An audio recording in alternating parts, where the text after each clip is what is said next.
Hi. So today, my favorite stock in the world, Apple, has announced a 4-to-1 stock split. Now what this means is that we as investors will get to see not just one stock, not just two stock splits, not just three, but actually 4 bad jokes. Get it? It's 4 aces, 4 bad jokes. Now what this means is that on August 24th, for every 1 share of Apple that you own, you will get 3 more for a grand total of 4. And that is how you quadruple your money fast.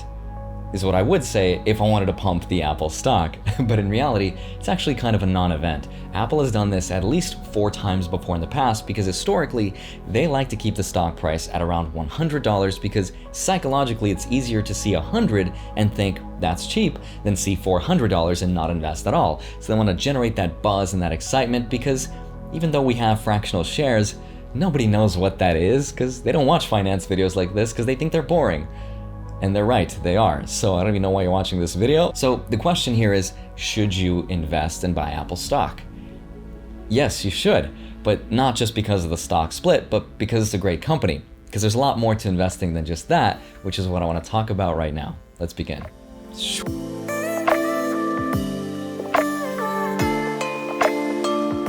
Hi, my name is Andrei Jikh. Hope you're doing well. And today we're talking about some of the things you absolutely need to know before you start investing. I asked people on Discord, I asked people on my Instagram page to send me your questions about investing, and I got a couple. 1,000. So unfortunately, I won't be able to get through all of them, but hopefully the purpose of this video is so that you can take your wallet and some of the money that you have within, like this dollar, and maybe make it worth a little bit more than what you started with, like that dollar into 100, which is why today we're talking about personal finance, credit cards, real estate, dividends, Robinhood investing, and all the other financial keywords that I want to say out loud so YouTube knows how to organize my videos. If you're brand new to my channel and you're wondering, why is this guy qualified to give advice? I'll be super honest with you, I'm not special in any way, I'm not a financial advisor, I'm not licensed, I'm just a random YouTuber who's sharing with you everything that I'm passionate about, which is Yu-Gi-Oh!, movie references, cinematography, and everything related to personal finance. But personally, I've managed to save $200,000 and invested in my Robinhood portfolio on just an average salary of around $50,000 per year, and I did it in around 5 years. And this is paying me around $600 every single month, and it'll continue to do so while growing and never running out of money. And that's because of something called dividends. In the grand scheme of YouTube wealth, it isn't much, but I'm really proud of it and what I've done, and I'm just showing you my journey out here in the open. But there are far more successful and smarter people that you could listen to. So let's start off with the first question, which comes from Discord, Reki, who asks, where do you draw the line between being a financial minimalist and aiming to save money on non-essentials versus actually spending money on things that you enjoy and your hobbies? And the answer is, before investing into anything else, before the stock market, before crypto, before college, I first invest to feed my soul. Which is a weird thing to say, like how do you invest in your own soul? First, you gotta get swole, which I'm not, but then I invest in my ability to create and to produce. And even though I'm very frugal and I don't spend much money, somebody might look at my recent $3,500 purchase for a camera and a lens and think, that's not very frugal, Andrei, but that is literally the best investment that I've ever made because it's what allowed me to create my YouTube channel in the first place, which is also why my next investment is going to be a brand new camera that I just recently saw my friend Peter McKinnon do a review about.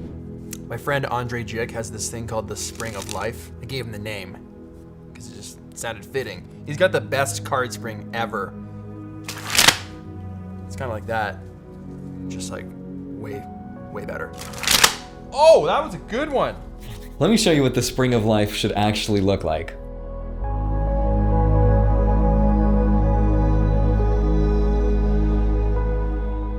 And that is one of the things that fuels me. It's my passion and it's my craft. So go be a baller and go spend money on things you actually love doing because that's where you'll make the most amount of money from. And even though investing is absolutely one of my passions, it's not the end goal to just have more money. That's not what fuels people. It's just a mechanism that we have to be good at, and that's what gives us freedom to enjoy the things in life. Next question is from Baron Wuffet. It's actually not my dyslexia, that is the real username, who asks, what's your favorite #1 stock? And for me, it's gotta be Johnson & Johnson, Coca-Cola, and Tesla.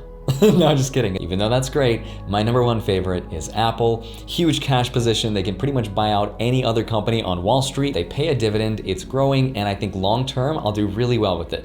Still waiting for the Apple Car though. And Miguel Garcia W asks, is it worth buying Tesla now? And the answer is, absolutely, it is worth it if you're investing and not speculating. There's a big difference between the two, but if you have to ask, you're probably speculating. Because when you speculate, you buy a stock with the hopes of doubling your money and selling it within a few weeks or a few months. The difference with an investor is they'll look into the company, into its fundamentals, its projects, and they will invest with the long-term thinking that even though today it lost 10%, maybe 10 years from now, it'll go to 100%. That is the big difference between the two, and you want to think like you own the business because technically you do, just a very small percent of it. SRT Dubs asks, is there any way to invest in a large company for just a little bit of money? Yes, there is, with a feature called Fractional Shares, which basically allows you to buy a fraction of a share. Makes sense. Robinhood and virtually every other brokerage under the sun now has this feature, and you can own a stock like Apple for as little as $1. And if you buy a dividend paying stock, you'll be paid a fractional dividend. Of course, your returns are not going to be very high, but it is one of the best ways for beginners to get started with just a little bit of money. Daniel Thomas Vanek asks, if your account on Robinhood is in the red, how can you get it into the overall green? And here's one way that I like to use. Take a screenshot of your Robinhood account, go into your computer, and that's one way. But I reiterate, don't speculate. Invest responsibly because stocks are down today and up tomorrow. And you wouldn't sell your house just because someone shouted that it was worth less today than it was yesterday. You would just continue living in it. It's the same principle with stocks. Don't sell the stock unless there's something fundamentally different about the company itself. And DM Techno asks, what sources do you recommend on dividend stocks? And that's a really good question because I've got a ton of dividend stocks in my portfolio, and there's no way I'd keep up with all of them unless I found a way to automate the process. And my favorite way to do this is with Simply Save Dividends. Now, I'm not paid to advertise for them. I don't have any affiliate links. I'm not at all related with them, but it gives me a lot of really useful information in an easy to understand kind of a way. It shows me everything I need to know about a company and how safe the dividend is through the dividend safety score, which is very useful. The problem is it's $400 a year, so it's very expensive. And if you're just starting out, I wouldn't use them, and instead you could use a free resource like dividend.com, which shows you a lot of information about dividend companies, or you could use Morningstar or even Robinhood Gold, which shows you star ratings for the price. 5 is cheap to buy and 1 is expensive, and it's a really good starting point. But once I do buy a stock, I track it using my spreadsheet, which tells me a lot of information with diversification, where my income streams are coming from, how much I'm gonna get paid, and exactly when, and I will link that down below through my Patreon. Are you jealous of my Olive Garden lifetime pasta pass? Yes, I am. Chris2826, who's moderator on my Discord, I'm so jealous of him. He gets to walk into any Olive Garden anytime throughout the day, as many times as he wants, and order as many pasta dishes as he wants, and it's all for free, and it never expires for the rest of his life. And assuming that he pays $10 per meal and goes out 3 times a week, that's $30 a week, $120 a month, which is $1,440 a year. You would need to have invested at 3.5% dividend yield, $41,142 to make that same amount. But if Olive Garden wants to sponsor me, I'm right here. But maybe not, because the amount of money that you'd spend in healthcare costs for eating pasta your entire life, worth it. Trey Money asks, if you didn't invest in dividends, what would you invest in?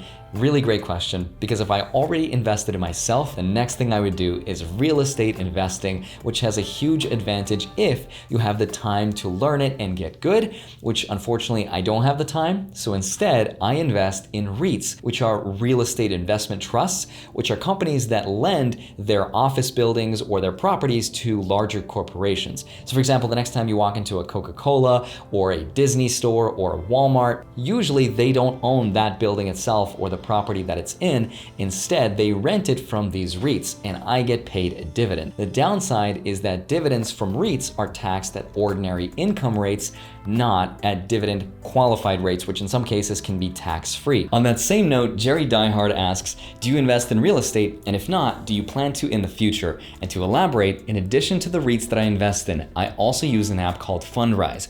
I'm not paid, I'm not sponsored, I don't have any affiliate links with them, but I've been putting in $2,000 $2,000 of my own money every single month, and that's my portfolio. And I don't have to be a good real estate investor because they do it for me with the commercial real estate. I pick the middle option, which is an option between growth and dividends, and I reinvest it back into the portfolio itself. This means if you want to be a real estate investor, but you just don't want to deal with the headaches of being a landlord, or if you're not as good as Graham Stephan or Meet Kevin and you don't have all their money, then this is the next best thing because they literally do it for you and you don't need any kind of expertise. It's a free app, so please check it out. I'm going to be putting in a lot more money once I pay my taxes. Tattoo Positive asks, what's your favorite flourish?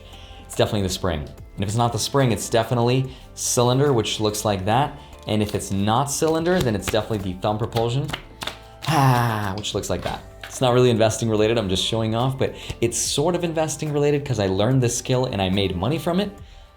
I'll take it. It's Tatiana Stan, or Stan, busted down Tatiana. I've got a Roth IRA that I've maxed out, want to invest more, where to start? Great question, because the flow for investing should first go through your employer 401k, where you need to max the maximum contribution. Do that first and do the minimum, just meet the match, then go to the Roth IRA, max that account out. And if you still have money, go back to the 401k, max that account out so you lower your taxable income for the year. And if you're still a baller with money left over, then you can create a regular taxable brokerage account.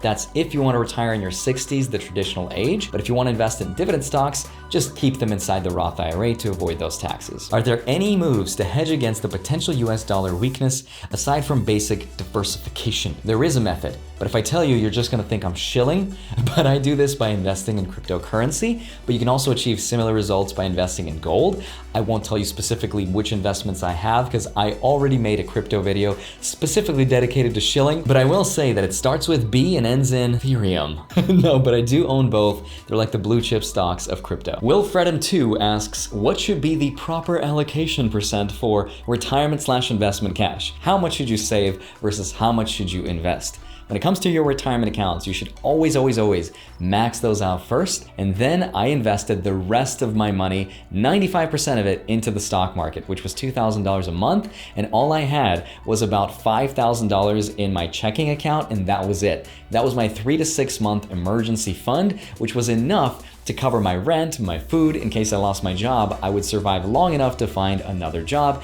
and the rest I would invest. Now, right now, I'm not doing that at all because YouTube is such an unstable income. I better pay the tax man first before I invest 95%. But once I do, I'll do exactly that, which might sound crazy to put in 95%, but if you're young and you can take the risk, that's what I would be doing. The face thing you do is, how does a non-US resident invest? And I think that's such a great question that I get asked a lot. Unfortunately, I can't answer it in this video because it's a long answer, but I will make a separate dedicated video to that about which brokerages are the best to use and how to invest in different regions. So make sure to subscribe and hit the bell button so that I can show you that video and Rito can enjoy a better life than I do. CB Custer asks, do you think that US stocks will continue to have the highest performance compared to international stocks? Many people doubt that the US market will continue to double our money every 7 to 10 years like it has at 10% rate of return.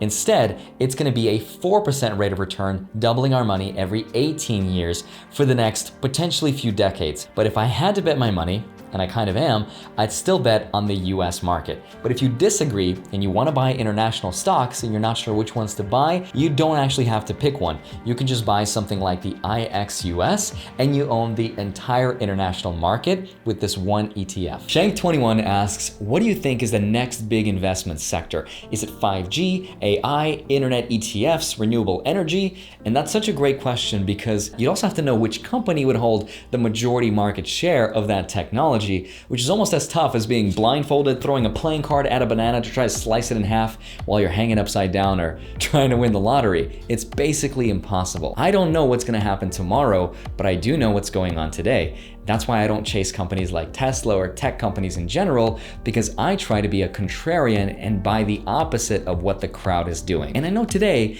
financials, which are banks, and the energy sector is destroyed. And remember, these are cyclical sectors. They go in and out of favor. That is why I try to look at companies like Accenture, Chevron, Shell, ExxonMobil, because I believe they'll be around long after this, and right now they're cheap, which is why I'm focusing on them today. Corey asks, can we get another dog? We can on one condition, if we first monetize Rito. So let's create an Instagram page or TikTok so we can make some money. And if we can, as a proof of concept, let's get more dogs. I'm all about it. But seriously, Grumpy Cat still makes more money than I do. We're living in a time when animals make more money than humans. That's literally what it's come to. Enhanced Ninja asks, how can I convince my friends to take control of their financial future? The second best way is to tell them to watch my channel and to subscribe, but the first best way is to tell them they can get a free stock from Webull by signing up, valued up to $250, and also tell them that if they fund that account $100, which they absolutely should, they can get another free stock valued up to $1,400 in value. And also tell them to get a free stock from Robinhood by signing up, and that is literally the best way. Give them free investing money. Follow me on Instagram. I post there from time to time. Love you. Thank you so much for watching my video. I hope it was a little educational. Hope it was a little entertaining. I wish I could have answered more questions. So definitely let me know if you want to see that. Love you. Thank you so much. I will see you back here on Monday and Friday. Bye-bye.